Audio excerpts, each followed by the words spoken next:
Welcome to Armchair Expert. Happy 2022, Monica. 2022, Dan. Oh, it's here. It's here. New year. And we start with a huge guess, figuratively and literally. That's right. Dwyane Wade is a 3-time NBA champion, an Olympic gold medalist, a producer, an activist, and a philanthropist. And he has a smile that won't quit. Yeah, gang. It was really thrilling to just be in the same room as Monica, observing Dwyane. He was stunning. Yeah, it was incredible. He has a new book out. He's written a couple, A Father's First and Shady Baby. He has a new book, Dwyane, which is so beautiful. It's stunning. It's a photographic memoir, and it's a deep dive into one of the greatest players we've ever had. Yeah. Please enjoy Dwyane Wade. He's an armchair expert. He's an armchair expert.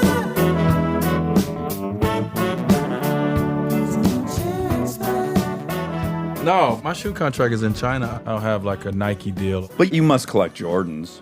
You know, I only have one pair of Jordans. One pair. What model year? My favorite pair, the first Jordans ever. The ones. Yeah, the ones. Made his feet bleed up when he played in them. Yeah, what is the band? Those called the band. Like Is it? That was the colorway that Jordan wore or something. And I keep those in storage because I can't never wear them. But it's it's the first pair of shoes I fell in love with. So Yeah, I wonder, so we're such different ages. I think I'm a good, 7, 8 years older than What Yeah. year were you born? 82. Yeah, 7 years. I'm 75. So when I was in high school, the 4s were out in 9th grade. The 5s came out in 10th grade. I couldn't afford either. So now I have all of them. And that's crazy how it works, right? Like, I remember when the Pat Leathers came out, the Pat Leather Jordans came out, the black and red, Yeah. breads. And my cousin, who at the time, shout out to Dwyane Wade, Woog, we call him, he had a job. He worked at McDonald's. Mm-hmm. He saved his money up every week. He was working throughout the summer and all that. And I was just over there relaxing. Sure. Romancing. Yeah, I was just relaxing. chilling for the summer, but he was working. And I remember the day the Jordans came out, and he went and stood in line. And back in the day, you had to get there early, maybe the day before. It was that kind of thing. Foot Locker, probably. Yeah, it was one. Yeah, Foot Locker. It was Foot Locker. He had a little friend that was. I'm gonna put one in the side. Of course. But long story short, he came in with the Jordans, and I remember when he brought them in the room, I remember just staring at them for about an hour. Yeah. Just They're this is the special. most beautiful thing I've ever seen. Even the box they come in, it's glistening. I mean, they are, and so that's the reason I started my own shoe brand. Is because of growing up in Chicago, idolizing Michael Jordan. Yeah. And so from that love, I thought, what, maybe try it. I can't decide because we've actually interviewed now a handful, oddly enough, from the 2003 draft. This is getting suspicious. We've only interviewed a handful of players, Yeah.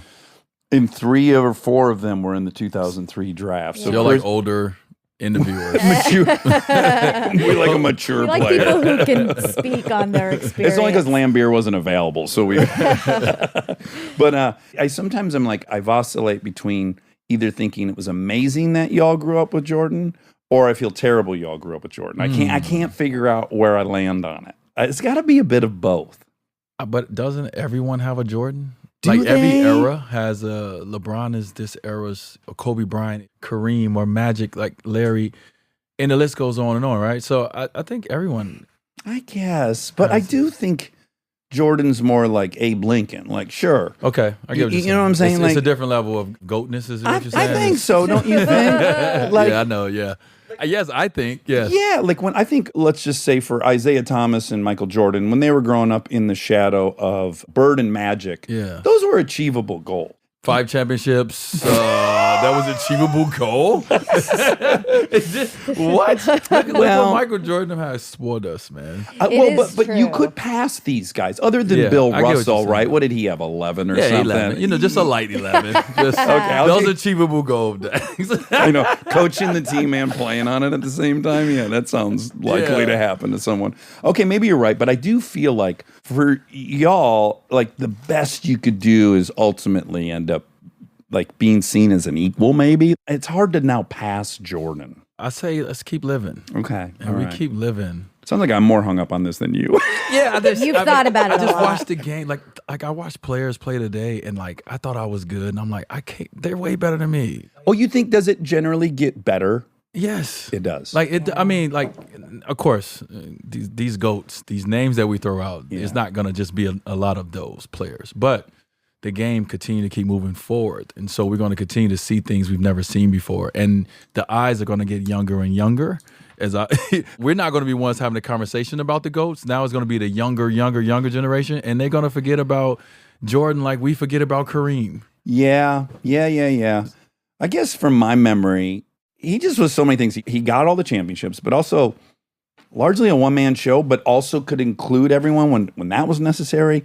Some of these other players, I'm going to get off this But topic he was the first. because I know you're like, you know what? The last thing I need to do is come here and talk to you about basketball. Well, now I'm going to say it. Now I'm roped in. Okay. But I think that he was the first one that transcended. If you don't care about basketball, you still care about him. You might still have a picture of him on your wall, even if you don't really care about basketball. Well, yeah, he was the first icon Yeah, exactly. in basketball, I believe, right? Yeah. He was Michael Jackson level, Yes. Mike Totally. Tyson level. Yes. And that's why it's hard for anyone to jump over the jump man because of the iconicness of being the first. Yeah. You know, that's the end of the day. He was the first. I mean, Jordan was global, like before anybody knew anything about global. Yeah. You know what I'm saying? So, yeah. All that. I grew up in Chicago, so I mean, we could sit here to be like, oh, it's 8 o'clock. Like, I could talk Jordan. Basketball. Then you must have hated my Detroit Pistons. Or were I you did. too young? No, It was I 88? wouldn't. Okay. You're never too young to hate the Pistons.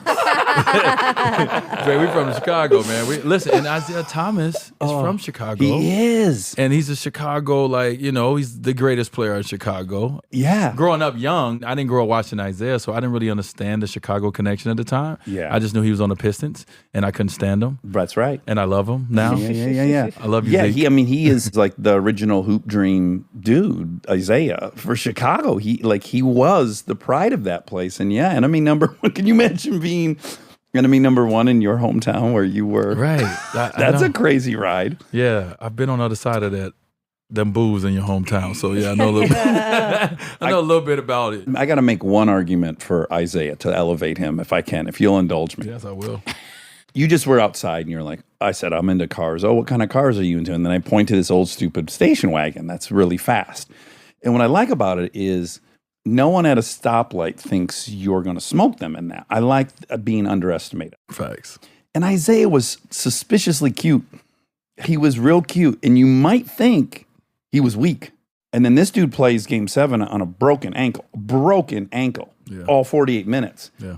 And I'm like, I dig that. I dig the guy with the smile is the toughest guy in the game. There's something about it I really like. Yeah. I love how you just broke that down. I know why this podcast is so successful. Oh, it's a full therapy session. Get ready. That's Lie awesome. down. I try to imagine like what my main desire is when I'm interviewing someone that I'm fascinated with. Like, what is the cornerstone of what I think is unique about them? Like, when I'm watching your documentary and I'm reading about you, the number one thing that pops out to me that is so different from myself is something I'm going to broadly label confidence. And there's 2 real moments where I'm in awe of your inner confidence in the lane you're in. One is your mom was an addict. I know what this is like. I know 2 different households, stepbrothers, stepsisters, the whole thing. Mm-hmm. Your mom ends up going to jail and you haven't been with her much. And then she gets out and you're in the playoffs in college and you're like, come, Yeah. dude. He said, dude. That's Yeah. fucking big. I admire that. And I'm punitive. Like, I want to punish the people that didn't show up for me. I'm resentful. I can't believe, especially I imagine you were 20 years old at that point where you make that decision. Yeah, I was, around 2021, yep. How do you have that level of like, I'm not going to punish you. I'm going to recognize that what you did was your journey and isn't reflective of how you felt about me. Like, these are all really, I think, 40-year-old realization. Yeah, that I didn't have at the time. I didn't have this perspective that I have at 39. Right. So at the time, it was just, and it plays into today, I just always I lead everything with love. And if I love you, I don't judge you by how you decide to live your life. Uh-huh. I knew my mom was going through something that I didn't understand, but I knew I loved her, that I had an influence in her life. And so I wanted to use my influence to get her to the space that she's in today. Yeah. But not really understanding everything, I just knew, and my sister and I and our family, we just knew that love was going to be the final answer. And it wasn't going to be from the hate or the pointing of the fingers. And because as we've learned now that we're older, we all have our own journey in life. And sometimes the steps that we take left or right, it affects someone behind us. And we're doing it selfishly because we're living life ourselves. Yeah, I'm pretty busy thinking about myself, to be honest. Right. Yeah. You know what I'm saying? I think about me a lot all day. You take the wrong step sometime. And my mom took a bad step and she never could get back on track. And it took us as a family and obviously her hard work and God's will to get her back on track. But when you were a kid, I guess my assumption, and maybe I'm wrong, is that when that was happening, you didn't allow her actions to inform you about whether or not she loved you. Right. That seems almost impossible for a child to do. I guess she loved me a lot. I guess she put a lot of love into me because it has never questioned my mind if my mother loved me or not. Okay. Were you religious? Were you? Our family was. Like my grandma would go to church every Sunday. My mom, eventually, she became a pastor. She gave up the church. She lives out here now, and she's still preaching in her own way, but she became a pastor, I think, for about 15 years. Oh, wow. And for me, I've always just went along with understanding a higher being and being in and out of church as a kid, not really liking the hours. I never liked the hours in church. Yeah. I'm gonna give them a bad check mark for the comfort there too. Yeah. Those wooden fucking pews you said. Yeah, those Come ain't on. it. Those ain't it. But just along the journey, our family has always felt a covering in a sense. Well, I've always felt a covering in the people around. But in the midst of that covering, we all have our own paths in life. And it took my mom to go down her path for me to clear out a path for me because I was able to see something different. Unfortunately, it took her to go that way. It took my dad to go this way for me to see something. Okay, I'm not going to do that. I'm going to do this. And so I'm thankful for their journey. You have an older sister. Trigil. Yeah. Yeah. She's probably part of that bedrock. Oh, she runs the family. She runs it. Yeah. She runs the family. Yeah. So, God, how do I articulate this? Well, we had Carmelo on and talk a lot about his book and growing up in Baltimore, and Chris Bosch and his own experience. Yeah. And then you, Southside Chicago, mom's shooting dope. Yeah. You get out of there. You go live with dad. That's great for a minute. Then dad's drinking gets out of hand. Then we go back. And now we're with mom/grandma. I don't think people actually recognize the amount of trauma that's happening for so many people. And I think it's easy to write it off, but it's like every time for me that I have to deep dive, I'm like, yo, this is a lot of shit. Yeah. It's a miracle. Yeah. Was sports something that gave you confidence and esteem? Like, how are you so resolved? Yes. Going back, after I left my dad at 16, I moved in with my your ended up being my girlfriend. girlfriend, ended up being my wife, ended up being my, Zaya and Zaire's mom. Mm-hmm. But yes, I wrote it in my book. I have this poem at the end, and it's called Game Over. And I like to write. I don't know if I'm good, but I like to put words together. And I wrote a poem, and in that poem, I talked to the game of basketball, and I'm thanking the game of basketball for giving me my self-esteem and giving me my voice and showing me how to lead and not quit. And all these things, like I'm thanking the game for all these fundamentals in life that I use every day or that I pass down to my kids. I'm getting it all from the game of basketball. So yeah, it definitely, it became, we say sanctuary, but it became like your best friend. It became, everything because that was the only thing to take you out of the truth in life, what was really going on. It's the ultimate distraction. Yeah. Yes. And I would add that since there was so much chaos, it's nice to gravitate towards something with structure and rules, and you can't go out of bounds here, and you can't, that's probably a nice break from Chaos. Yeah. There's order to that game. That's true. Yeah, it is. I mean, even retiring now, I'm used to structure. I'm used to getting wake up calls. I mean, you know what I mean? And now it's like, I got to get up and do it myself. Yeah. You know what I mean? I got to work out myself. And like, I'm so used to my whole life has been, hey, wake up calls coming at 7. We got this. We got to shoot around from this time and practice at this time. And then the plane is at this time.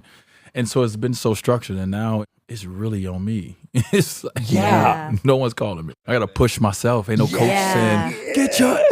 it's no one pushing you no more. It's, maybe if you're in a relationship, maybe a significant other will push you and say some things, but like, it ain't like sports. It's like every day your teammates pushing you. When you having a bad day, when you're not making shots, they the ones smacking you on the butt, hitting you on the back of the head. They the ones grabbing you. Come on, you got this. Yeah. In this world, no one's telling me I got this, like Yeah. not like that. I'm not saying my people around me Well, don't got me. I gave you a lot of praise for your outfit. Not like that. I got a lot of great people. But like the everyday, like to let you know that you are worthy. To let you know that you have purpose. Yes, that you have purpose. And like you don't get that. Some days you got to look in the mirror and keep telling yourself you got purpose. You are worthy. And it's a different motivation out here for me than it was playing basketball. I watched like a Brett Favre documentary that went really into detail about this. Civilians would think this kind of depression that's kind of predictable for people who retire after a long career in sports.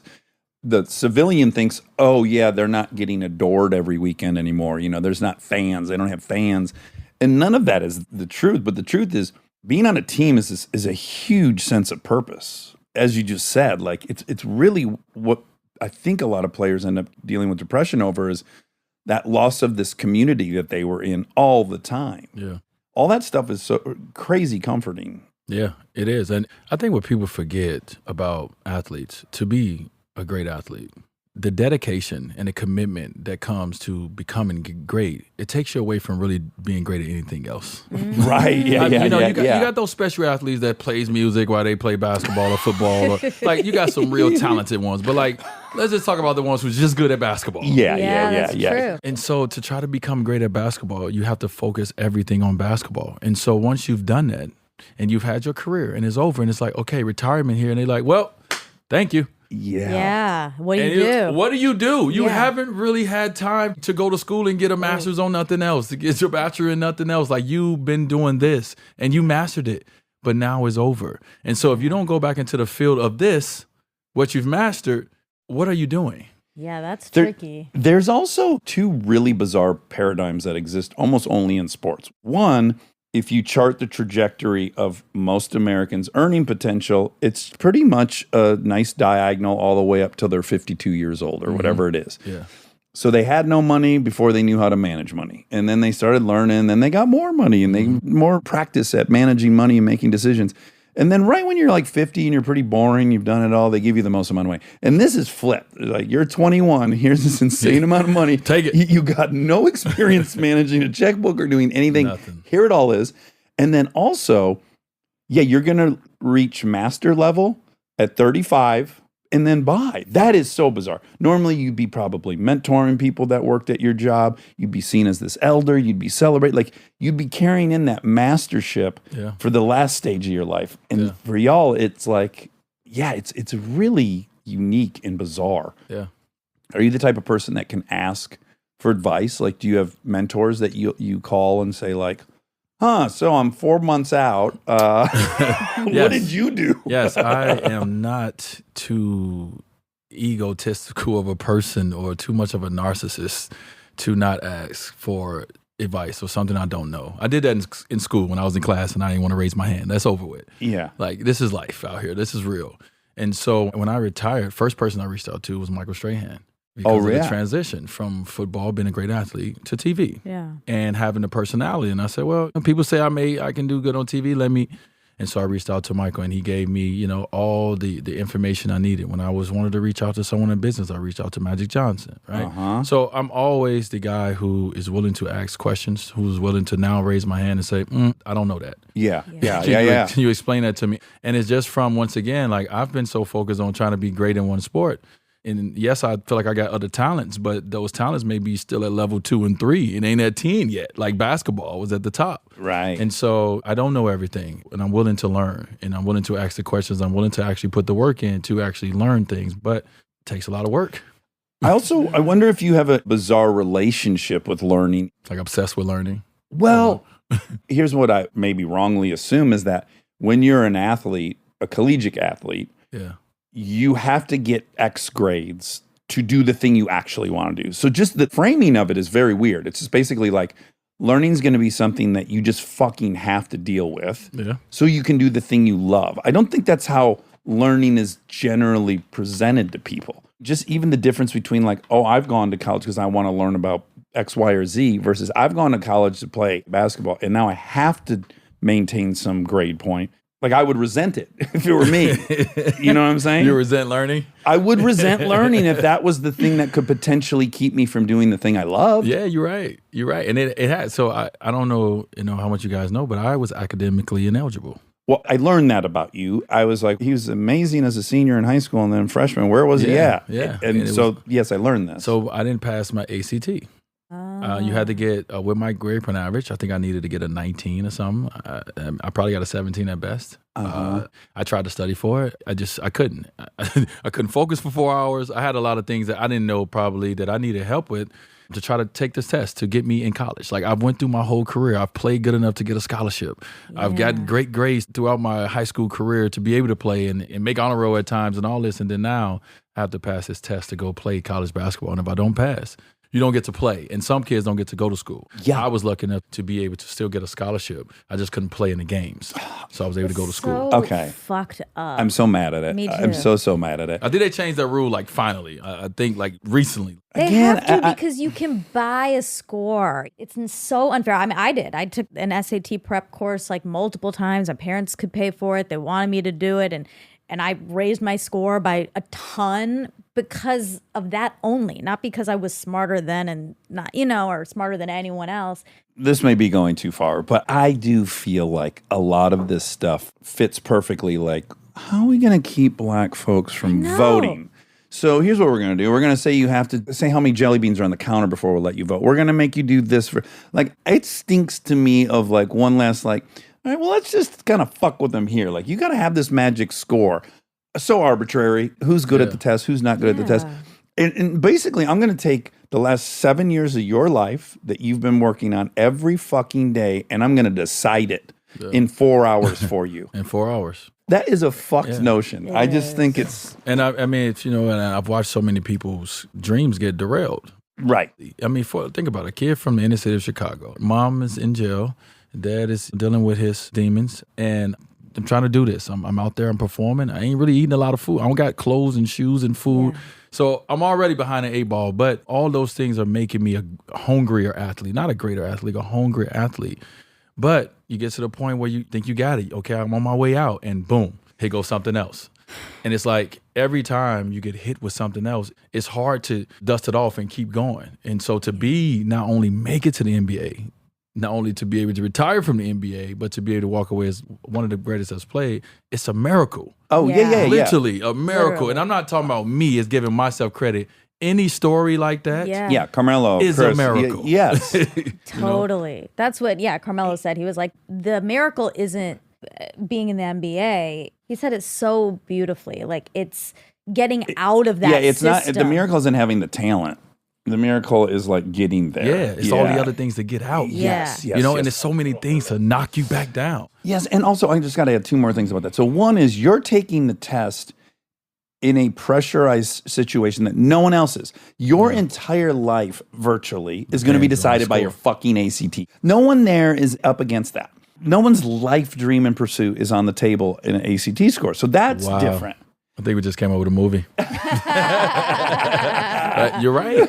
Yeah. You're right. Yeah. No one enters that room on a Saturday like, well, I've dedicated my life to this and it can end right now, or because you can't join the NBA at that point. No. I'm sweating on my way over there. Do you understand what that Saturday felt like? Like, if I don't pass, like the last one, I think I took 3. The last one was really the last one before, like, it was the last test you can take before school starts the next year in college.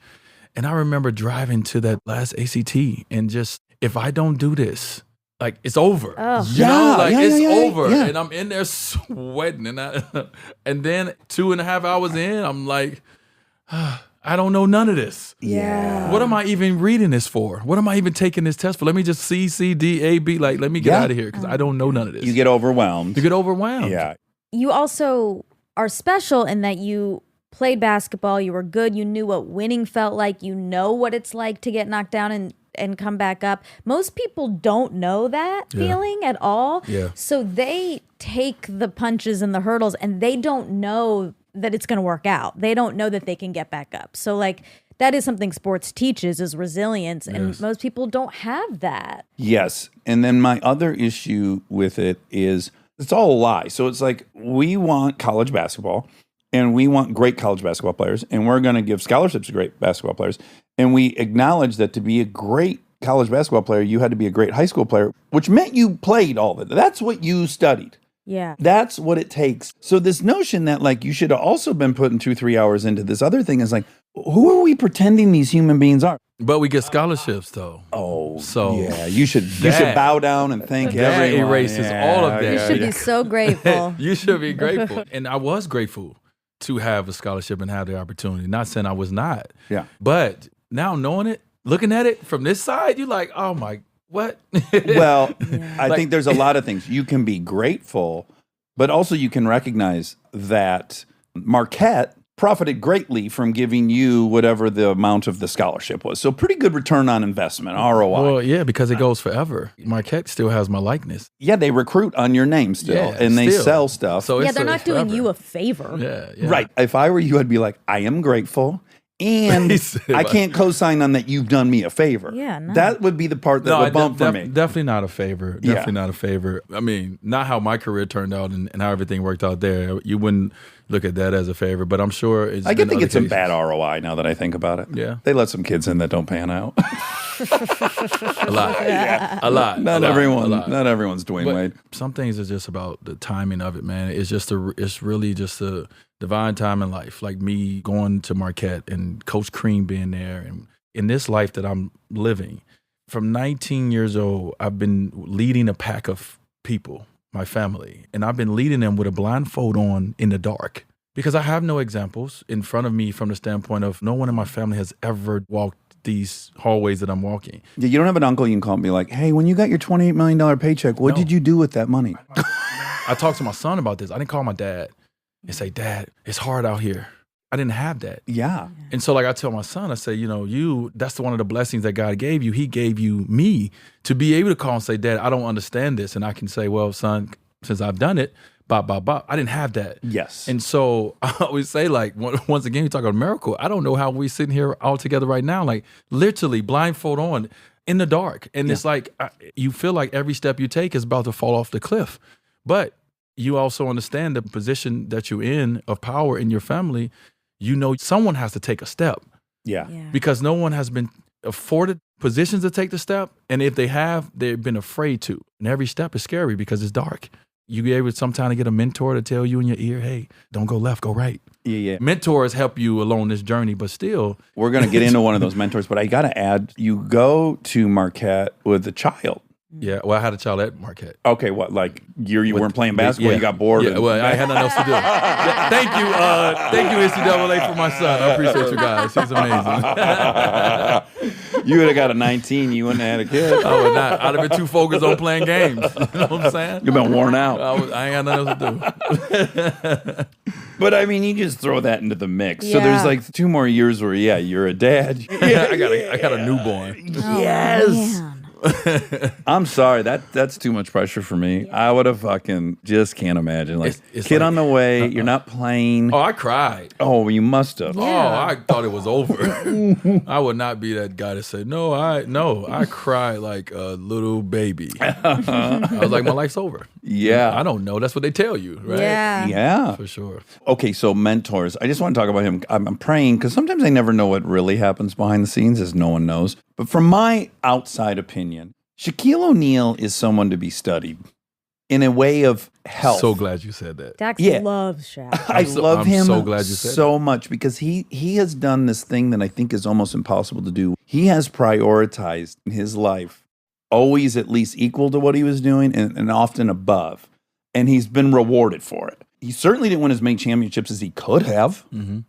But who gives a flying fuck? Like, I just admire that he just went on his own path. Yeah. It's really admirable. So when he shows up in Miami and you're in your, second or third year there? Second season, yeah. And he shows up, and again, I watched your documentary, which is so fucking great. I hope people watch it. It's D. Wade, Life Unexpected. It's so good. Thank It's you. so good.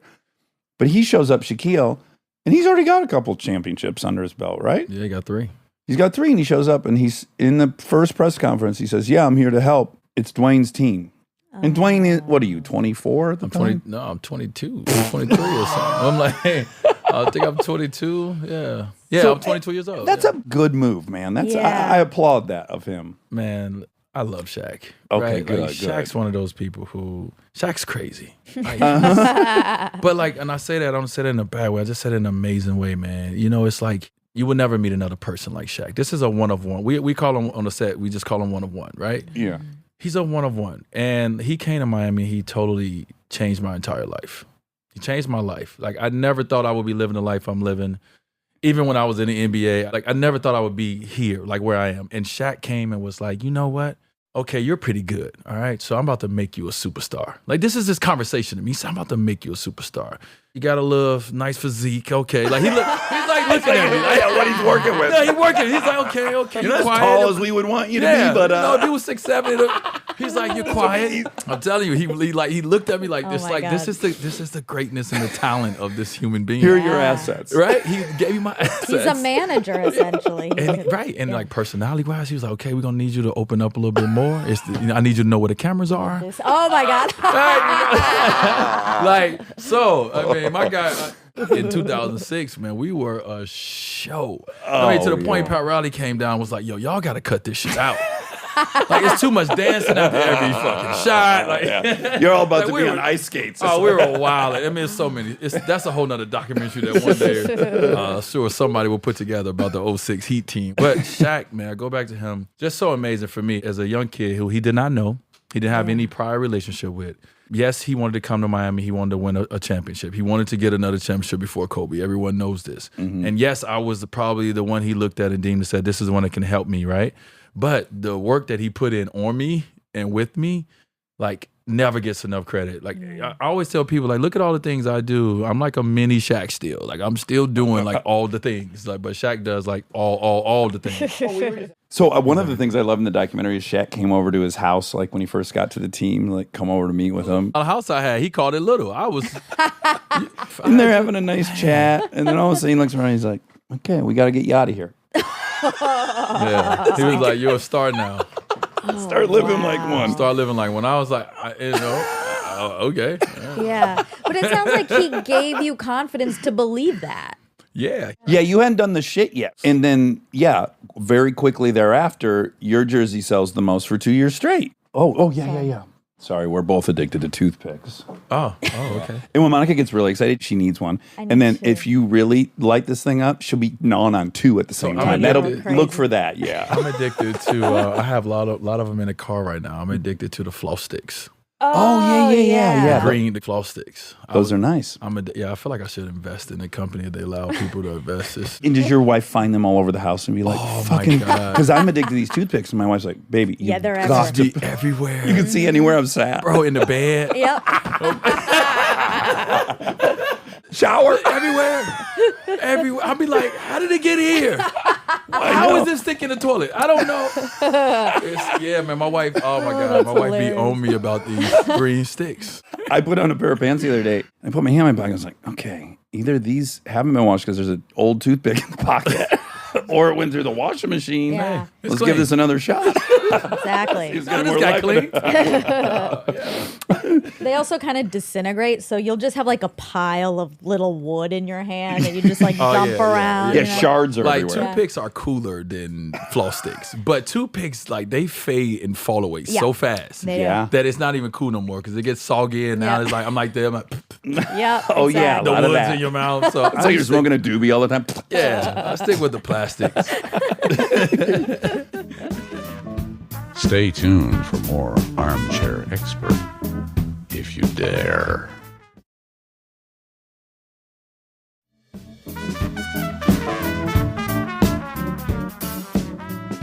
So one of my curiosities about you is, so you know I'm a recovering addict. I came by it honest. I'm like sixth generation. With two addict parents, how have you avoided that? Maybe basketball.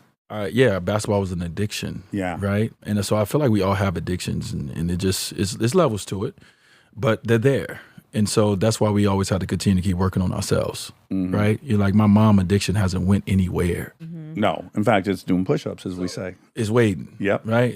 And so that's why we all have to continue to keep getting better and continue to keep evolving and going out and find the people that can help you get out of these moments, because you go to your addiction in those moments of loneliness or confusion. Yeah. Or when your identity's changing and you're retiring and you're defining who you are post-basketball career. That's an easy time probably to find comfort in other things. Yeah. And so, like, I mean, the first thing I did when I retired was, well, the second thing I did. The first thing I did was hire a vocal coach. Because I was like, if I'm going to be on TV, this thick Chicago accent, I got to work on it, you know, a little bit and just, work on myself a little bit, give me more confidence. But the second thing I did was I got a therapist. I was one of those athletes who was like, I don't need to sit down and no one tell me. And 6-7 hours later, I was like, and then, when I was 3, and I was like, this is, it was amazing. But it was something I needed because I'm coming from a sport where I'm a different person on the court. But I was able to utilize that anger and that rage or whatever onto my sport and help me be successful. Well, what's going to happen with that same frustration, that anger, that rage? Where's it going? And it normally goes to the people closest to you, right? And so I was like, all right, I got to go work on myself because it's coming out. And so it's just always about better yourself and understanding that we're not perfect.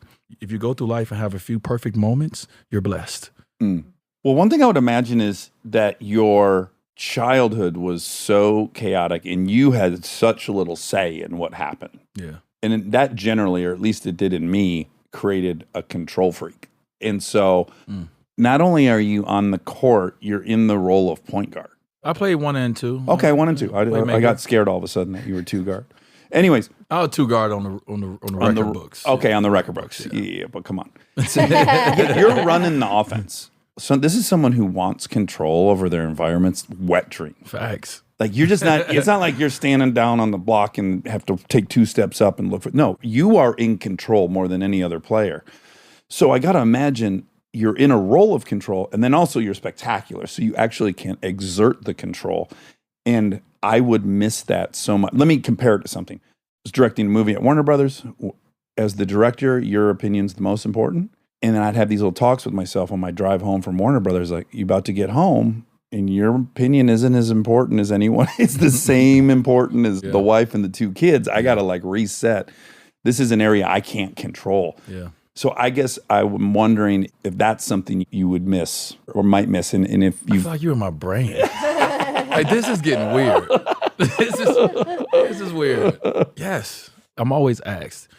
First of all, people think I can still play. I don't know, maybe because I'm trying to stay in shape. People think I can still play. I'm terrible. I cannot play basketball no more. Okay. You don't use it, you lose it. But I told someone when people ask me, do I miss basketball? Do I miss playing? I say, no, I kind of gave everything to the game. I accomplished everything. I don't really miss that part of it.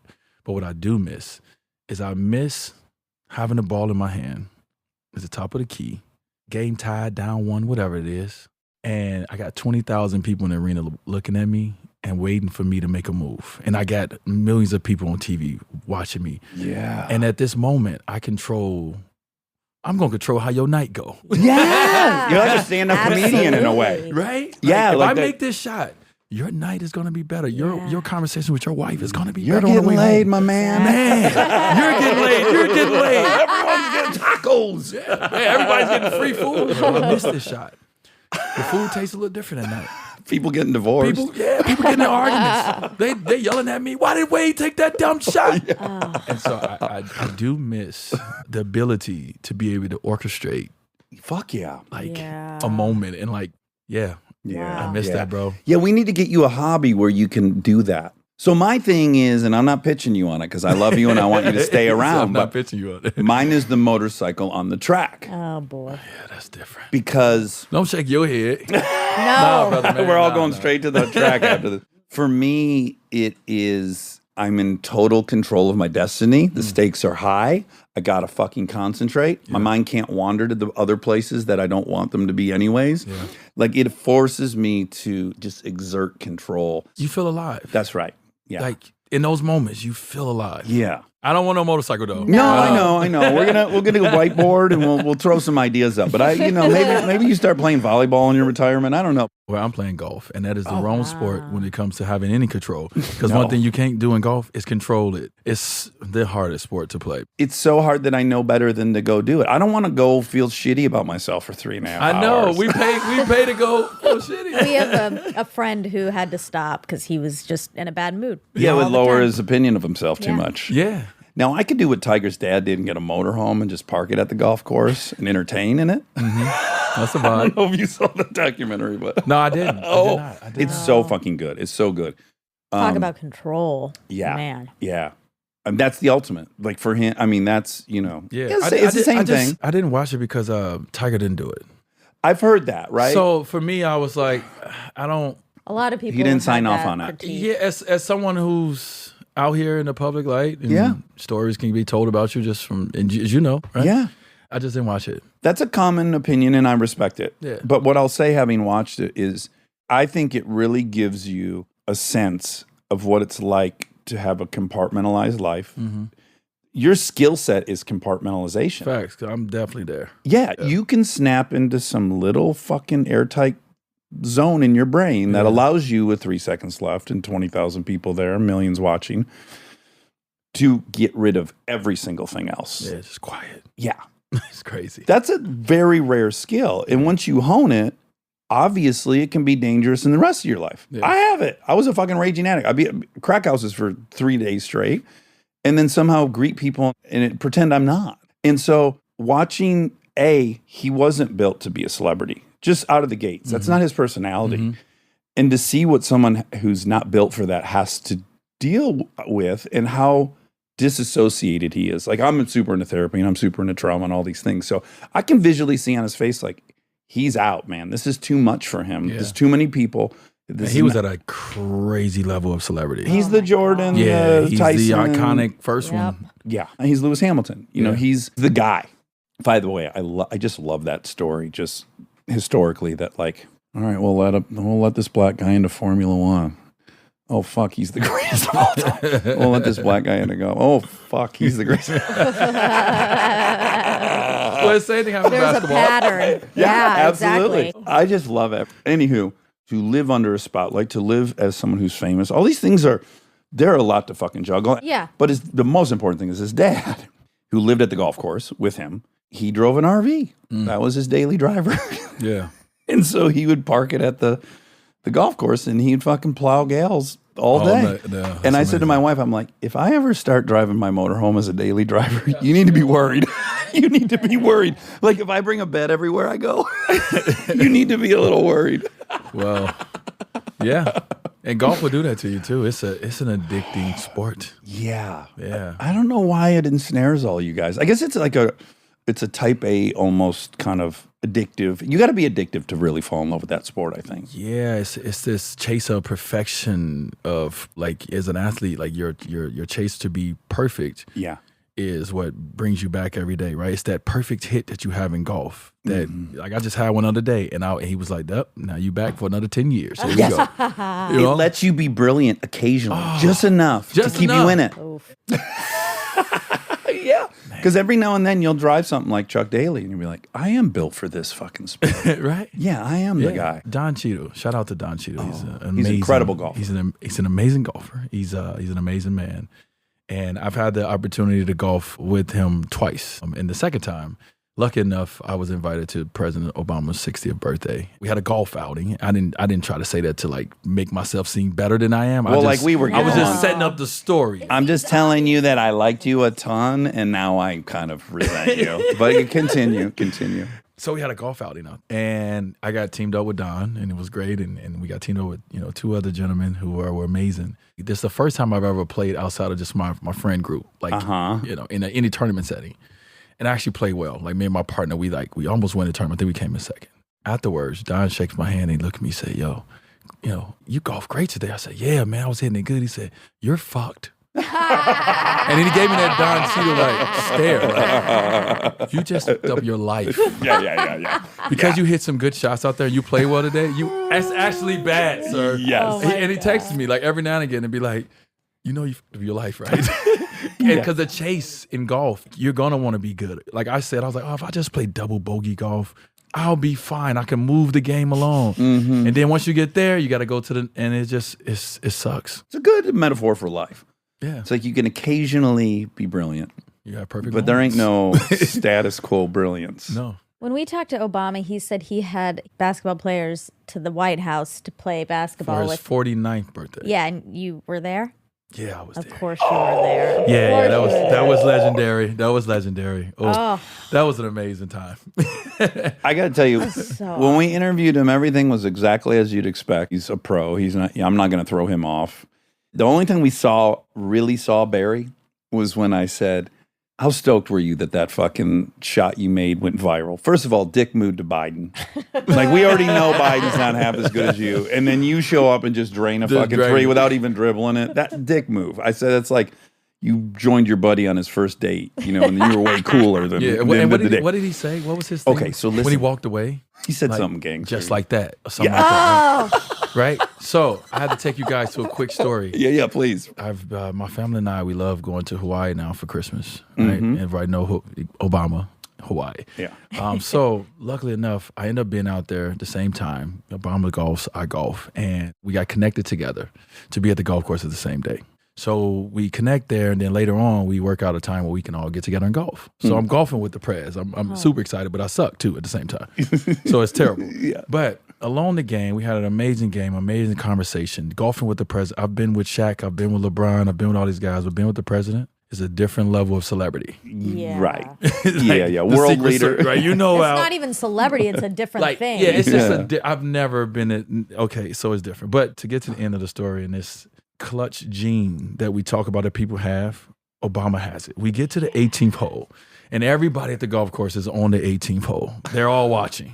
So we get to the 18th hole. My ball is in the water 3 times. I've thrown my club. I'm not even playing 18. Yeah, you've stopped keeping score. Right. So Obama hits it on the green. And now he gets up there. He has a long putt. I'm talking about a putt. I'm like, you're not making this putt. Right. You shouldn't make this putt. He gets up there with everybody watching. Everyone's quiet. He fucking drains the putt. Oh my God. He walks up. He grabs it with so much swagger. And he looks back and he say, just like that. Or whatever that phrase was that he said. And I was like, Oh my oh my God. Yeah, he's a gangster. He's a Talk about a legend, man. one of one. Yeah, he's a GOAT. Now, I think we all desire validation in varying degrees. I happen to be a validation addict. I need everyone to validate me. But when you get validation and you're climbing this weird ladder and it's like, yeah, Shaq took me under his wing. He loves me. And this person. And then Obama, like playing with him. There's a point where, for me, it's like, oh, well, it can't be that anymore because I tapped out on that. Like, I got to get it from me. How do I say this? Like, it's a luxury to meet like heroes and to get validated from heroes. And yet that's a very temporary feeling. And you yeah. can't really build self-esteem on it, but it feels like you can in the moment. Right. And I guess I wonder if you've thought about that experience. There's a part of me that I always try to police my brain, like, this don't mean shit. This doesn't mean you're a good dad. This doesn't mean you're a good husband. It doesn't mean... Not at all. But in the moment, I'm like, well, fuck, if he gives me a pat on the back, I'm good for a while. Well, I mean, that's, to me, I don't even know if this is going to answer your question. I hope it does. But to me, that's what life is all about. Just moments. So right now, like for me, this is an NFT, right? This is a moment. Right? Yeah, right? And so my whole life is about finding moments. And that was a special moment that I will always, because you get to a point where once you play basketball, you think it lasts forever and you realize it doesn't. You know all you have now is your stories. All I have now to tell my son and my daughter, the moments that I had. In moments of fog in my brain, I can go back to a joyous moment in my brain. I can go back to this moment. I can go back to the dance-off me and President had, right? I can go out to all these things. And so for me, I just live my life to capture as many moments as possible because as I get older, that's all I'm going to pull back from one day when I'm sitting out there and I ain't got no work to do and my kids grown and my grandkids hopefully around. I'm just going to sit back and think about all these moments. Yeah. You did answer my question. And what I glean from that is like, for me, there's a temptation when I have one of those moments that I'm like, okay, all done. I made it. I'm safe. done. I You like... I want to be done.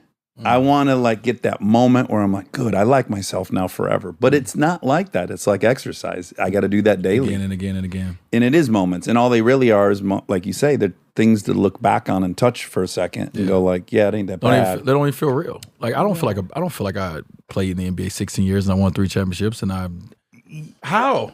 I'm just a human person sitting here. Nothing shows me that I like did in it. Like if it wasn't for YouTube, like I would not know that I did some of the things I've done. Yeah. Right. If it wasn't for being able to watch your movies, like you're not in it anymore. It was a moment. Right. And you enjoyed it. And you was at the top of the world. You was at the bottom. You was in the middle, wherever you were at that time.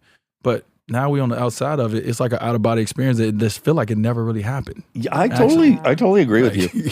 You're living such a heightened life that like you can't in the actual moment preserve it. Right. You don't want to neither because like that is bad.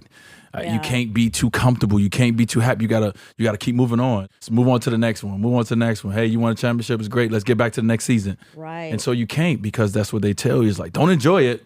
That's what they tell you. Yeah. You get older and you realize. So a friend of mine, Chris Johnson. Shout out to Chris Johnson. Chris, if I mess up your story, I apologize. So we were talking one day, and we were talking about this guy. Him and his wife would take travels. And he had a friend that worked on the police force. And every time he come back from his travels, he will show her the videos and the photos from all the vacations. And she always was like, oh, my God. Like, she lived for those moments. So she's like, oh, my God, I can't wait to do it. And he's like, well, why don't you do it? And she was like, nah, I'm going to work. I'm going to get my pension. I'm going to do that. And when I'm done, I'm going to travel the world. I'm going to go to all these places that you've been showing me. And so years go by. He's created all these memories, these moments. And she's living through him, but she's waiting. 20 years go by. She retires. He hasn't seen her for, about a month. And he runs into her husband. He's like, oh, my God, tell me about all the travels. And her husband said, she passed away. We didn't get a chance to travel, right? A month after retirement. And so the moral of the story is throughout the process of working hard and working your tail off, enjoy the moments of life. Don't wait until I got to make this much money. I got to go do this.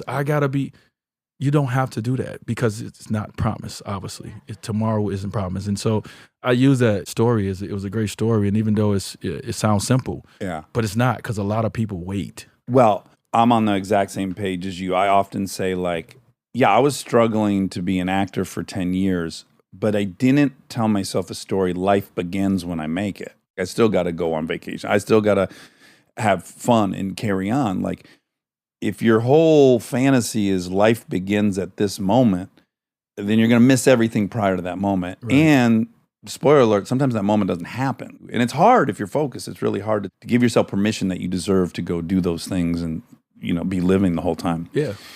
Okay. I have one last thing I want to applaud you on, and I'm sure you feel weird about getting applauded for this, but it's like being at your own life celebration. I won't call it a funeral. It's a life celebration. First of all, again, what we're referencing a lot is you have a new book out called Dwyane. Yes. And it's awesome. It's tons of photographs, but it's a photographic memoir. And I guess for starters, I want to know, I'm glad that's how you decided to do it because ultimately your story involves so much physical things I want to see. I don't want to just hear, I want to see those moments, and those moments do get captured in this crazy way. Yeah. So what made you decide to take that route?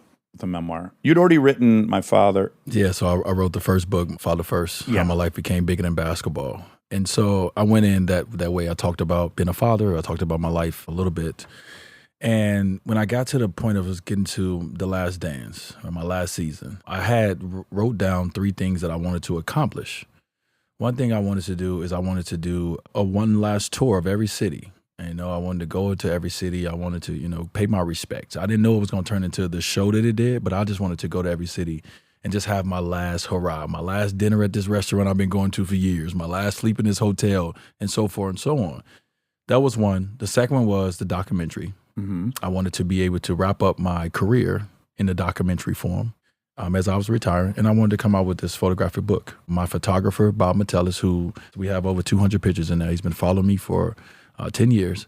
And a lot of those moments are private moments that I want to share with my friends, my family, my supporters. The story goes way deeper than that photo. Like, you can look at a photo and be like, oh, okay, this is a game. I got my statistics. He had 38. But what happened leading up to this game? Like, that photo can take you somewhere. Mm-hmm. And so the photos are there to take us on a journey through these stories. Because once again, about these moments. Yeah. It's a beautiful book. Yeah, it really is. It really is. I would imagine your identity has been basketball player since you were 9 years old. I don't know. Yeah, yeah. I have to imagine there's a weird insecurity, or maybe there's not. But when you play golf with Obama, if I'm you, I'm thinking, fuck, this guy only likes me because I'm a physical phenom. Like, he likes me because I'm a bad motherfucker on the basketball court. That's why he likes me. That's why I've been invited here. That's my value proposition. Mm-hmm. And now I'm about to do a physical activity, and I'm probably going to suck at it. And maybe he's not going to like me anymore. Like, that would be where my insecurity. I didn't think about that. Oh, good. But that's one way.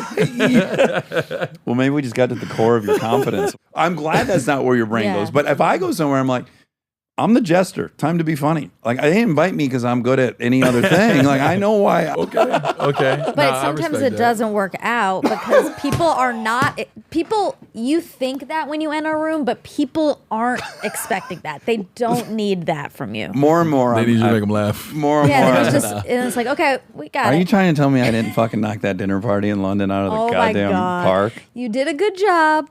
It was 10% too much. It was 10% too much. We went to a dinner party.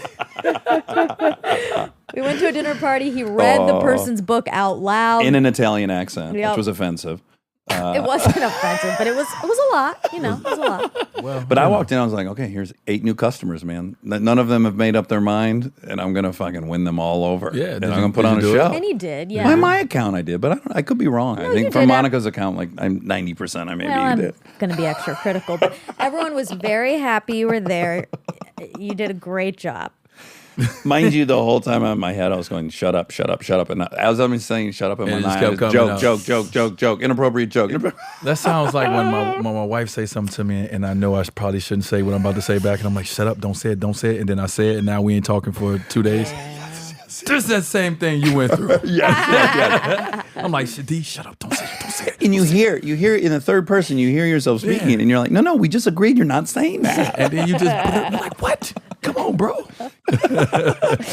What I was going to say is your daughter transitioned, I guess, I'm not sure that that's how I would say it, but you have a trans daughter. Yes. And you've been super vocal about it. And again, this comes back to my original observation about you, is that you have some confidence in you that allows you to not worry how anyone's going to think about this. It's not you. You have the wherewithal to say, no, this is about her. And I have a role in her life, and this is what I need to do. And I don't really give a fuck what the response to that is. Yeah. But I'm going to add, it is harder in the Black community to be outspokenly pro-LGBTQ. Yes. I don't know if that's, we're allowed to say that, but for many, many reasons, people that have been systematically emasculated for 300 years. And the outcome of that is sometimes things that could appear to be emasculating that people are afraid of. So I think it's even more profound that you are doing it. Well, thank you. First of all, like, it's my daughter. Like, I don't, like, even when I hear trans daughter, I'm just like, she's my daughter. Yeah. And it's like, just being a parent, I guess for me, it's like, I feel like that is one of the reasons I'm here, right? I feel like that's one of my purpose. Like, I was put on this earth to be a father. Like, that's one of them. And I don't know why, but I just don't feel like I should be able to tell people how to live their life. Yeah. Mm-hmm. And then going back to my mother, do I have some things I probably need to continue to keep working on from my broken childhood? Yes, I do. Yeah. But do I blame my mother for living her life the way she lived it? No, I don't. Right. And so I've always been able to understand that you are living the life and you're doing things the way that feels good to you, that feels right to you, that feels true to you, all these things, right? So now definitely I've had to learn in this whole space of trans, you know, and the LGBTQ plus community. I've had to learn so much. But when it comes to my child, it has not been 1 second, because first of all, before my child came home at 8 years old and at the time said that, you know, she was gay, at 3 years old, I didn't know because I wasn't educated. But I knew You knew that something. I knew something enough to me and my wife have a conversation. Right. Like, I was a young kid who put on heels and did all my sister clothes and whatever. I did double dutch back in Chicago because You had I an grew older up- sister. I had older sisters. Right. Yeah. I just wanted to be like them. So, you know, people, you kind of shove it off as, it's just a kid. But you know your child. I'm watching my child. And so what had to happen first I had to get myself corrected and get myself right. because I do come from a locker room. I do come from a sport in a world where the talk and the conversation around sexuality is not always for everyone's ears to hear. Yeah. And I've been a part of that conversation as well, just being just young, dumb, and ignorant. Yeah. I'll say ignorant. Yeah. But once I checked myself, once I started personally knowing that this is a possibility that I will personally experience it, it becomes different. Mm-hmm.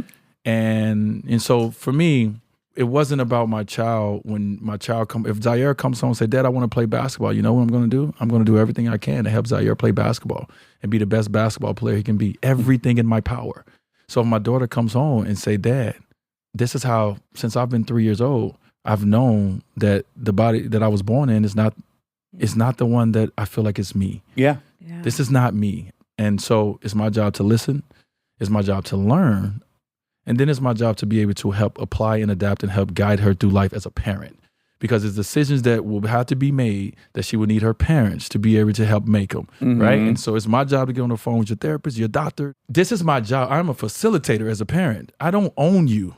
Yeah. Right. Right? Some parents have this ownership over their kids. I don't own you. Like, I know that because my parents don't own me. Like, we're all trying to figure this thing out. Yeah. I tell people, I say, when I was a young kid, I knew I liked girls.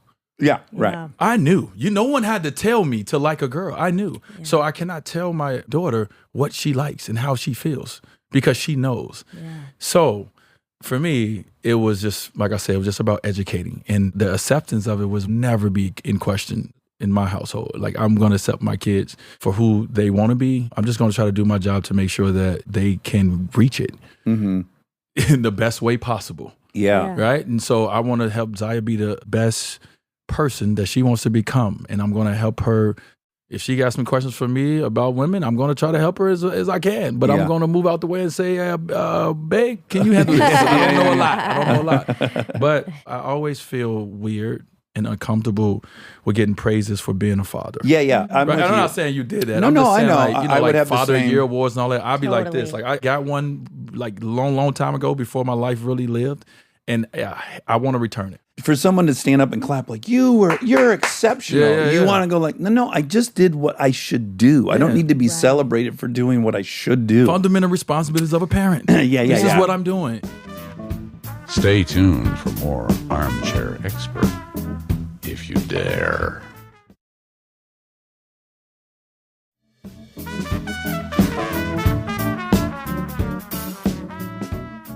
This is so not comparable, but I go back to a memory. Weirdly enough, in Miami, I took my then 3-year-old on a press tour with me to promote a movie. And it was just her and I.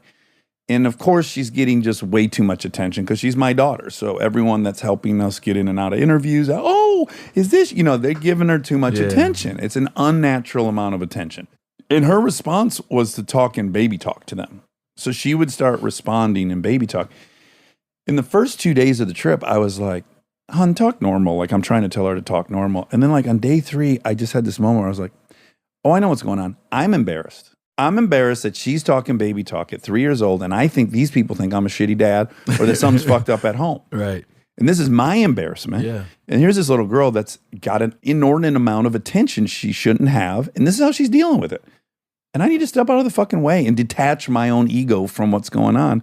And then I just never said anything about it to her again. Yeah. And of course, it just evaporated. But I think often as a parent, it's really easy to personalize anything and take it on as some personal embarrassment. Yeah. And so I guess in some way I could expect that to happen to somebody who's going to have to be public about this. Like the first thought that might cross your mind and you would correct it would be like, oh, people are going to think I did something wrong. Yeah. People close to you. Yeah. And then you got to step over that, I guess, to get to the right. I've been called all the things. Right? Oh, you have? All the things. And I've been pointed fingers at for making my daughter trans. I've had it all. And at the end of all the days, I don't let that lead me down the wrong path in my responsibility as a father. Right. And it's easier for me because my kids live with me. Let me go on the record and say that because everyone's responsibilities are different depending on their setup. And I also go on the record to say that it's easier for me as well because I've been afforded a lot through my hard work. The way that we're able to live, that I don't need my kids to help with anything. right? My parents, it was different. My parents needed me to get to the money. Yeah. And so we ain't had time to worry about you finding yourself. We need you to go play basketball, football. Yeah. It's it's different. So I understand it. It's still that out there. Mm-hmm. And so when I come out and speak on my child, maybe it's not time for you to hear what I'm saying. Maybe you're not ready. Yeah. If you're not ready, that's on you. Yeah.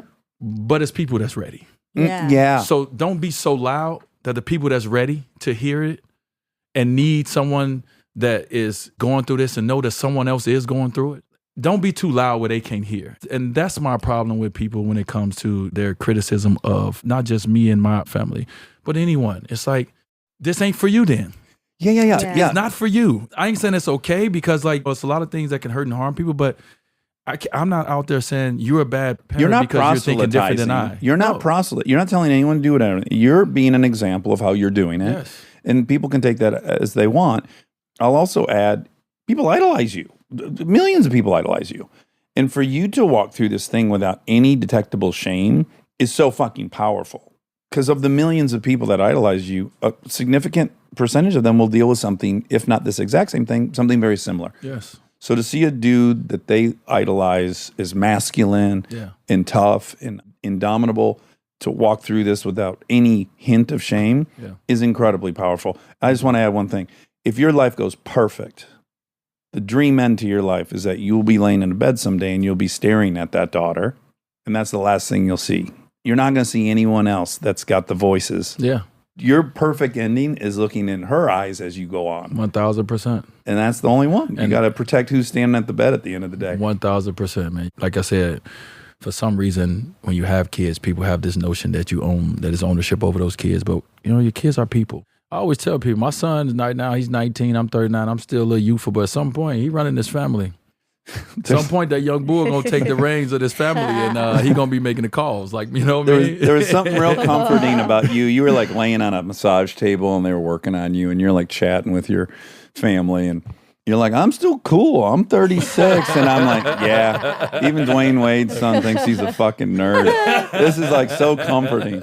I think like for Zaire, my older son, I lost some coolness when he got about high school. 14 because I was not as good anymore, right? It was like other players in it. No, meaning like it was other players in the league that was better. Yeah. So he became like a fan of them and like they were cool what they were doing. But now I feel like I got a little bit more coolness back since I retired and I'm still doing my thing and like, I got ownership now. I got some things that he's proud of. Yeah. I feel like I got my swag back with my son a little bit. I feel, so that makes me feel better than anything. I'm gonna tell you that. I follow T.I. on Instagram and he posted this video and his kid's in the backseat and he asked him like, who's your favorite rapper? And they named like 6 people. He's like, how are you not going to fucking name me? Like he goes berserk. Like you're going to have a list of 7 people and you're not putting me on this list. Yeah. And I was like, oh yeah, that's being a parent. It's thankless. But it's so great. It's thankless. But you get esteem out of it, and that's the fucking real gold. Can I tell you another quick story? Yes, Speaking of yes, thankless yeah. as a parent. Yeah. So I was blessed enough and lucky enough recently to be named to the top 75, right? Which was a lot of controversy on that list. But I was lucky enough to be one of the people on there. And I was on TNT at the time between Kenny and Ernie and Shaq and Charles. And I get done with that and I go over to a Hawks game and I go over there because I had to do like some halftime stuff with a couple other my people from TNT. And so I get back to the hotel and I finally check my phone. I just got named top 75. I'm like, yeah, my phone probably blowing up. So I go on my phone and I look. I got a message from my wife. I'm like, okay, here we go. And she's like, hey, babe, how your day go? I'm like, how my day go?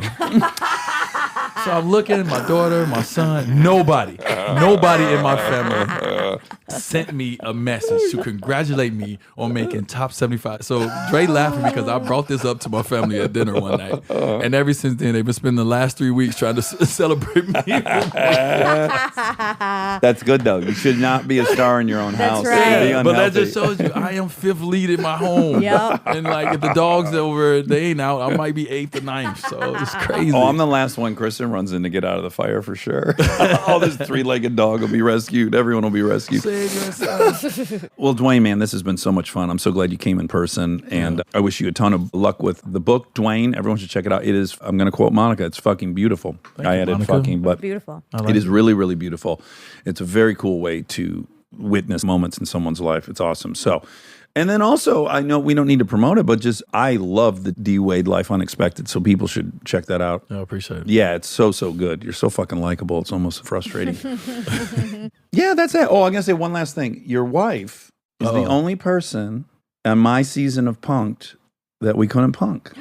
Really? People always ask me, did it ever not work? I didn't know that. Yeah, and we had some bit, you'll have to ask her about it, where it's like, we put this enormous 80s satellite in her front yard, like old style satellite for satellite TV.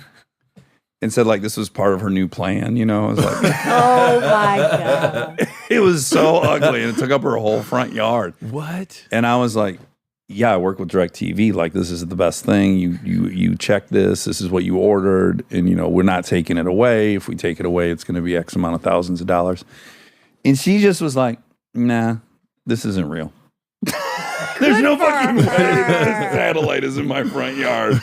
And you're claiming I asked for this. Really? This is not real. She might, I don't know if she know that. That might need to go on her, like, a tombstone one day. Yeah. She's the only. Unpunkable.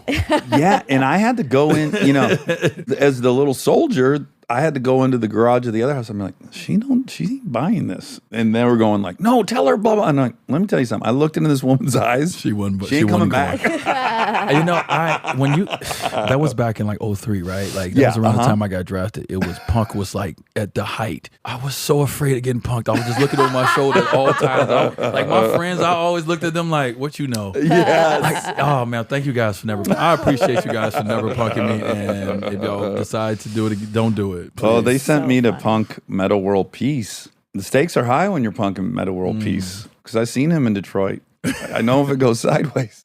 Yeah, you don't want to mess with Ron, aka Meta. What a beautiful dude. Yeah. Listen, he's a great dude. Tell Ron, if you guys remember, that I knew I was going to be a bad mother, shut your mouth, when he couldn't guard me in the playoffs my rookie year. Defensive player of the year at the time, right?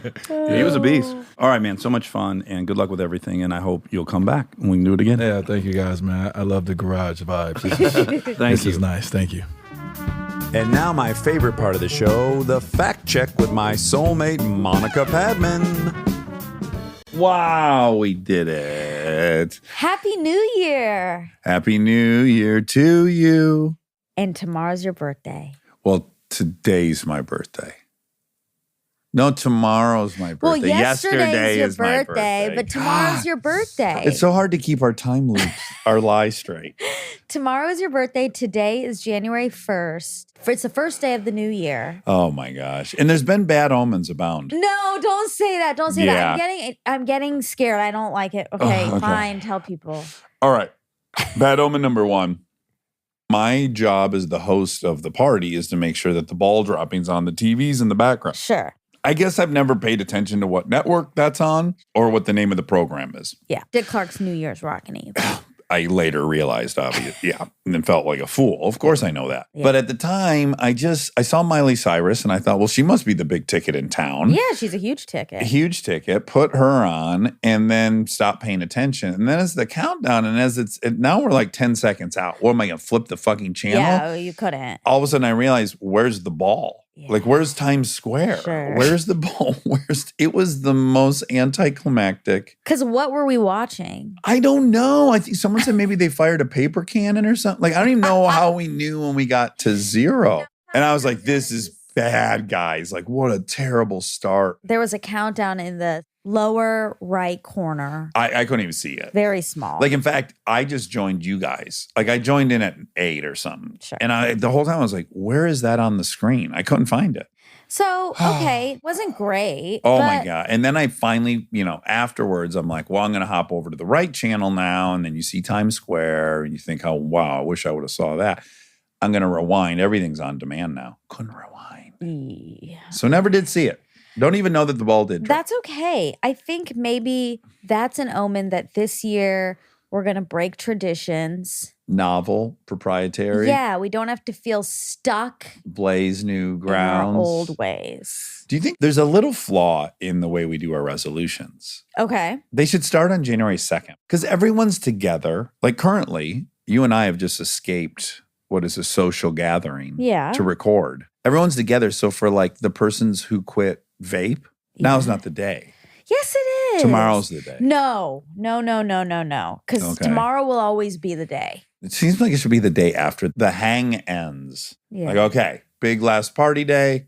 Everyone's together. Now tomorrow, tighten the reins. It's just very addicty what you're saying.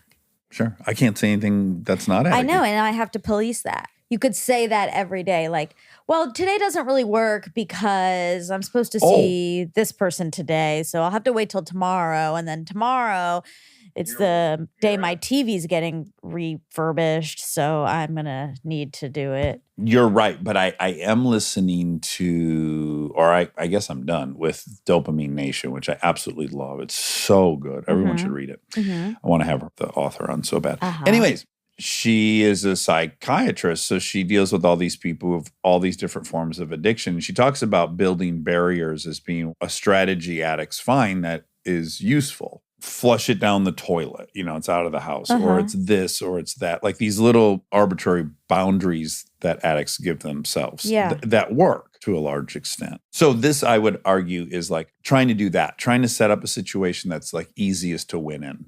Yeah. I know what it's like to push the goal line. The start date? No, the goal line. Oh, okay. Okay. All right. So what are your resolutions? Okay. I haven't had much success rolling these out. I'd say in the workshop phase, I think it's like I'm still doing small nightclubs to find out if the resolutions are good or not. Let's start with some basic ones. And I'm hesitant to say this because of my addict mind we just talked about. Yeah. I actually can't today think about the fact that maybe on Wednesday or Tuesday, I'm quitting nicotine. Yep. Yeah. I'm gonna attempt to claw back some health stuff. Yeah. Starting with That's a great one. fresh out, a blowout in not a blowout, a freshen up A in blowout? Mexico. Well, I'm just gonna be dead honest. What happened? I think most people are aware of my chronic hiccup condition. Yeah. Or I don't know if they know it's chronic. Just to recap, it went 50 hours the first time. Then the next weekend, it was manageable at like maybe 30 hours, and then last week, I got them for about 36 hours, and my nicotine mints are really, if I'm over them for 4 hours and I have a nicotine mint, I go right back to the hiccups. So I was not brave enough, strong enough, whatever you want to call it, to also quit nicotine on the day I was dealing with the hiccups. Yeah. So I'm like, I can't take my mints, and I'm not quitting nicotine today. Yeah. So I went back to vapes about 10 days ago. So when I go to Mexico, I'm quitting these. Yep. You have designed a trip to quit your That's vices. right. A quit trip. Quit trip. I can't imagine those are largely successful. We'll see. We'll see. I don't want to shit on it. I don't want to yuck your yum. Okay. TBD. So we'll see. Yeah. Hit me with a resolution of yours. Okay. I have a few. I Okay. have to start journaling. I haven't done it yet today. So we're not off to a good start. And not to bring it back to my initial point, but largely the reason you didn't do it is because you're in a busy house. It's fun. People are talking. Now, if you started your goal on Monday, tomorrow it's going to be easy for you to journal in the morning. We'll see. I mean, I'm going to try to do it tonight so I still count it. Okay. Okay. Yep. Also to drink more water. Can I tell you why I'm personally in favor of doing journaling in the morning as opposed to the Sure. night? Is twofold. One, when I wake up in the morning, I often feel overwhelmed. And so by going through what I did yesterday, it builds this sense of like, oh yeah, I get stuff done every day. Like just that part I like. Yeah. And then it's also because it's this like 20-minute quiet time, I think you end up setting more intentions for your day. Because you're in that state of mind where you're evaluating, you're thinking of yesterday, and then you think, how do you want today to be? Yeah. And I don't think you can really set many intentions at night right before you go to bed, as well as you can in a fresh day. Yeah, I get that. I don't know if mine is so much about intention setting or reflecting or winding down. Like, I don't know yet. You don't even know what you're journaling Exactly. about yet. Yeah. So I have to figure it out. But anyway, that's on the list. Water is on the list, and less food waste. Less food waste. That's my right. major one, actually. That's my main. Yeah. Which we had a whole debate about already. And then I read an article in the LA Times like the very next day.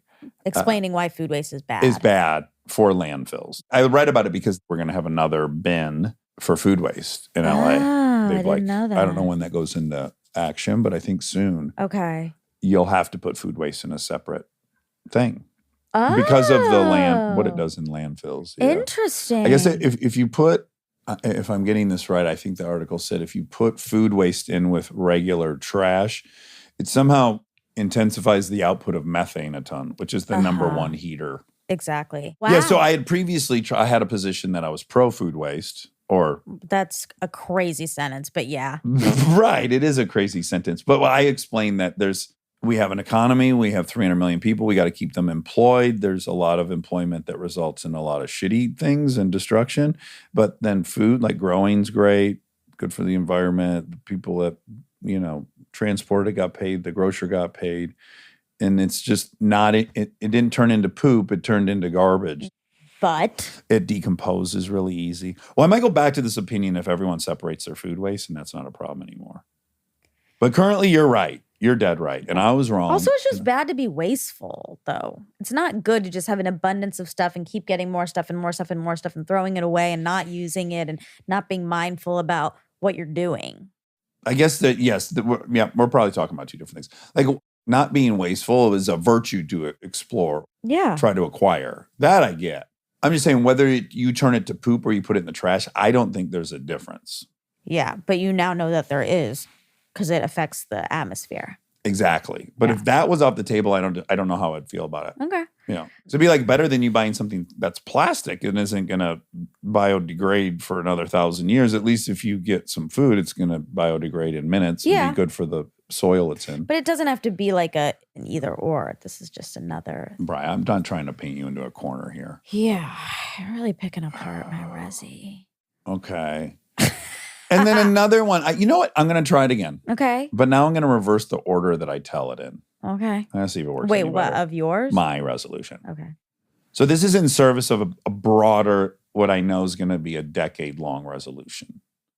I want to truly believe at all times in my heart that I will continue to receive the love I receive from the people I want love from, whether I'm displaying these 5 traits about myself that I think are appealing. Mm-hmm. And so one aspect of that is to always be crystal clear on my motivation if I'm ever correcting somebody, if I think I'm actually helping them, or if I think I'm trying to demonstrate to them that I'm smart. Right. And I also am not gonna, I'm gonna be really police if I'm topping people's stories. That's something I want to stop doing too. Like another goal is to like let people shine. Yeah, I like that. Yeah, let other people shine. That's a good one. Oh, and I want to do cold plunging this year. Oh, yeah. That's what's been happening over the break. I've started an experiment where I've cold plunged every day. I fucking love it. Yeah. I love it. Oh, yeah, the break. Ding, ding, ding, the break. The break Plans were thwarted for our show. We could not do our New Year's Eve show. We were very, very sad about it. Like, just personally, that's what I wanted to do on New Year's Eve is be with all the armchairs. I was like selfishly just like, I don't want to. And then what was fucking crazy was 3 hours after we made that decision, which we didn't want to make. Yeah. Several members of our pod got COVID. Tested so we positive. haven't even been with everyone. Yeah. And everyone's quarantining. And of course we were like, we have it. They have it. We've been with them. Yeah. And then so we would have been waiting. Think about how stressful that day would have been had we not canceled. Yeah, I know. And then we were waiting to the morning to take the whole thing. We did the right thing, but it was sad. It was very sad. Also, I couldn't go home for Christmas. Well, so this is where this is a really funny big irony that happened. Mm-hmm. Okay. I couldn't go home for Christmas because my brother got COVID and then my parents got COVID. And I was like, I can't go and get it because I have to come back for the show. I can't have it, bring it into a theater full of people. So I'm staying. And then we ended up canceling the show. Yes. Oh, gosh. But it's okay. Had a great Christmas here. So then the other ironic part too is my brother and my sister-in-law visited and my mom and they haven't been here in 2 years. Yeah. And then Kristen smartly booked them PCR tests right when they landed because of the show, thinking, well, if they give it to you, you have to cancel this show with all Yeah. these people who bought tickets, blah, blah. And she booked it at a place she's used 25 times. That takes 4 minutes tops. They get off the plane after waking up at the crack ass of dawn to fly to LA, and they have to sit in a 3.5 hour line to get a PCR test. And that's how this 2-day Christmas visit started. And I was like, this is the worst. Like, Yeah. everyone's going to show up so annoyed with me, as they should be. Yeah.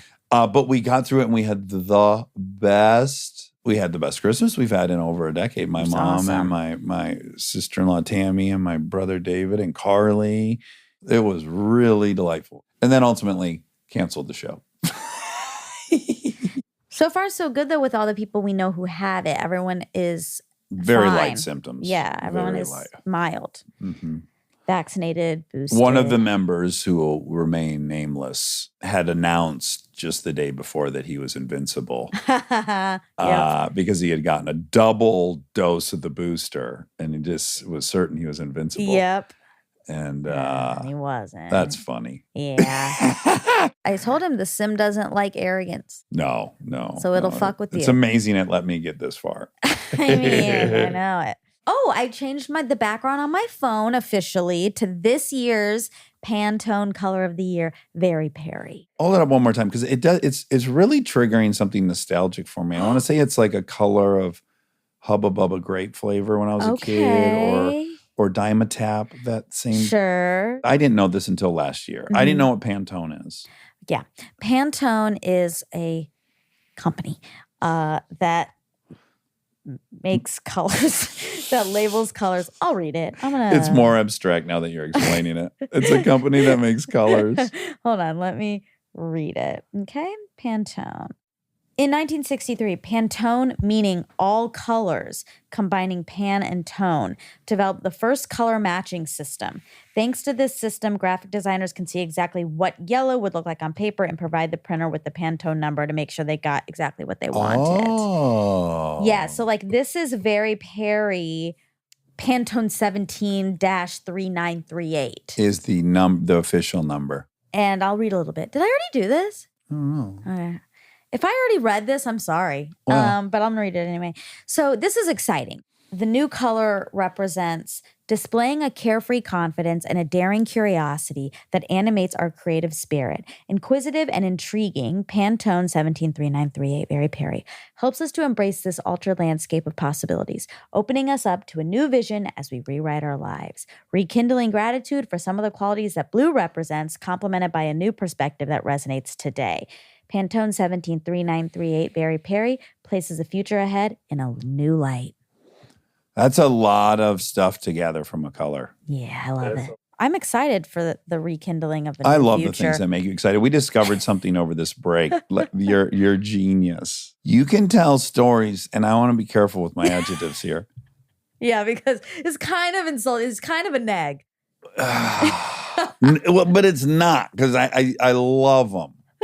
I love them. Like, you have a story about your dry cleaners, and it went on for like 20 minutes last night. God. And it's a grievance. It's like, you were wrong. The service was wrong. A lot of expensive sweaters were destroyed. Yes. And I'm riveted. And everyone's riveted. And it's really a story about your dry cleaning. And then once I noticed it, I just noticed it happens all the time. It's like your enthusiasm about this color that's on your phone, I love. Because I can't feel that way about that color. Yeah. Or getting excited about what my phone background is. And it's contagious, and I thank you for it. Oh, you're so welcome. Yeah. I like getting excited for things. We have that in common. Mm-hmm. Yes. Yeah. I look We like forward to to event. things. We're dopamine junkies. Yeah, we like to eventize. Yes. It's messy.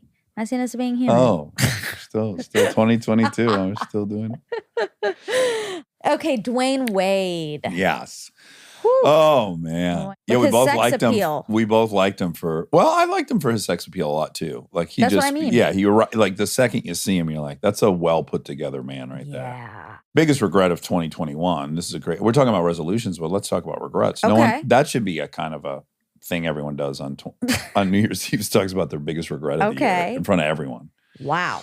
Yeah, so mine is at the top of the list is neglecting to ask Dwyane Wade if we could join his Spades group. I He know. has Wade Spades tournament. And then so I had that on my list. I totally forgot to bring it up. And then we had another guest who's coming up who's fantastic. And then it came up about Wade Spades and I lost it. But then we also discovered once that came up that forthcoming guest liked it. That's all we talked about for 45 minutes. So it's probably bad for armcharies. Yeah. But anyway, still a regret. And Okay. so if someone in Dwyane's life could tell him, we all want in on the spades. We got to get in on it. Yes. We're like out here in a desert on our own, just huddled together.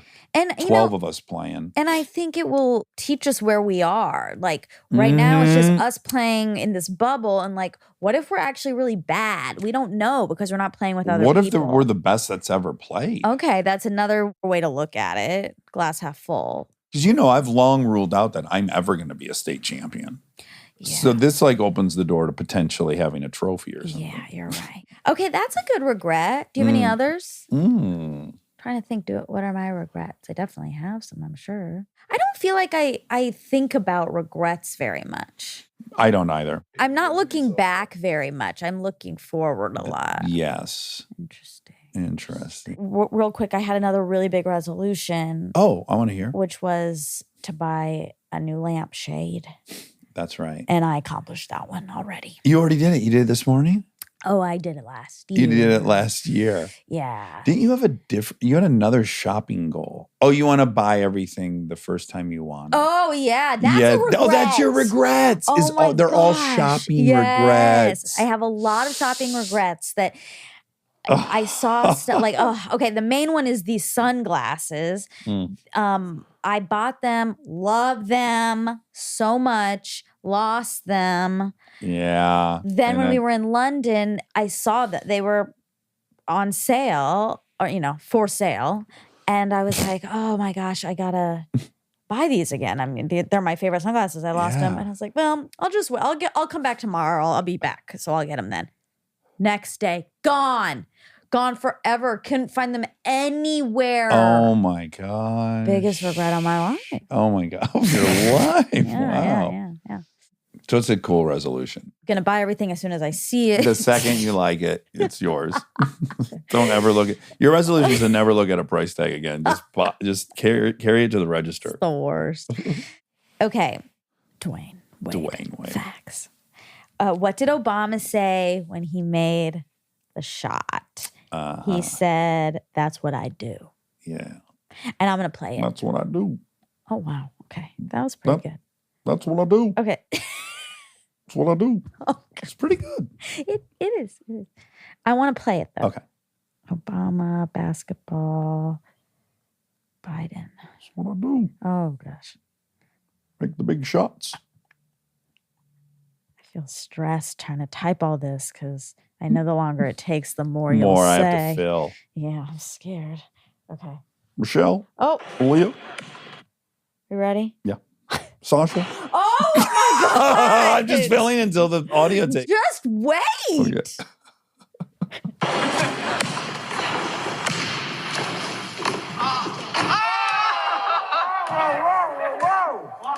That's what I do. That's what I do. Whoa. Oh. All net. Oh. All net. That's Biden saying all net. Yeah, he means nothing but net, but yeah. Okay. Do they still have the rule that college players have to pass the ACT with a certain score, or did they get rid of this? I did find that right now, because of COVID, they have taken... Currently suspended. Yeah. They've taken out the rule for now. Yeah. It might come back. But they're saying it's because of COVID. I hope it doesn't too. I hated that story. Charlie just told us that one of Dwyane's sons is going to be in the NBA. Is NBA bound. Yeah. That's we didn't know that. incredible. That's so cool. I feel like sometimes I watch videos of LeBron's kids, and one of them also does seem really good at basketball. Oh, really? Yeah. Is he enormous? He's tall, I think. Okay. Yeah. Great. I love his Instagram and with his family. They do like all these videos together. LeBron does? Yes. Like Will Smith? Yeah, I don't follow Will, actually. Oh, Will's a blast. Oh, wow. I need to follow LeBron. I don't think I do. His family will do TikToks and stuff, and it's cute. Why don't I follow him? Callie still isn't following you. Just an update for 2022. I do follow Callie, though. I know. I follow Callie. Yep. She does not follow me. She can't be bothered. No. And then we're trying to make kind of a bit about it. And she doesn't care about that either, which is so gangster. I love it. She's not participating. That's No. what's funny. She's not. Like, it seems like now she's not following me intentionally to be funny. It's still not it. No. No. She's just not, just hasn't really not doesn't thinking think about about it unless you bring it up. Yeah. Mhm. That's right. All right. That's kind of it for today. Tomorrow's your birthday. Yeah. You're going to be 96. 96. Yeah, made it. No. 47. 47. Looking like a 30-year-old boy. Looking Big eye bags great. and a scraggly beard. A fresh-faced 30-year-old. How do you feel about your upcoming birthday? Well, I can tell you this is the same. What do we just say that these are predictable? These are predictable patterns. So my pattern around this time it's the same for every year. Uh-huh. Because I hate odd numbers. Yeah.